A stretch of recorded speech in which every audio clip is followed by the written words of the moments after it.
এত বড় জোয়ান ছেলে থাকতে সাইকেল আমাকে চালাইতে হয়েছে।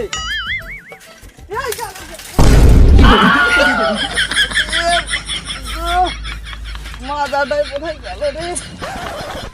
পাঞ্চার ছেলে ঠিক করে বসতে পারিস নি?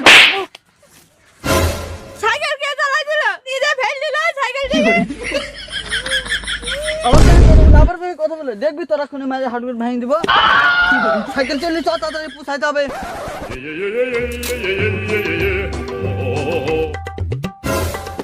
আরে ঘটক মশাই যে কোথায় চললেন? শ্যামের বাড়িতে নিমন্ত্রণ আছে, ওখানে যাব। কিসের নিমন্ত্রণ ঘটক মশাই? ওই শ্যামের ছেলে একটা বড় সড়ো চাকরি পেয়েছে। দেখ শ্যামের ছেলে পড়াশোনা করে চাকরি পাই গেল, আর তুই যে সেই ছোটবেলায় আমার ঘাড়ে চাপিয়েছি, আজ তো চাকরি আছি। ওদের দেখে কিছু শেখ, সারাদিন ঘুরে বেড়ালে পেটের ভাত জুটবে না, কাজকর্ম কিছু করতে হবে।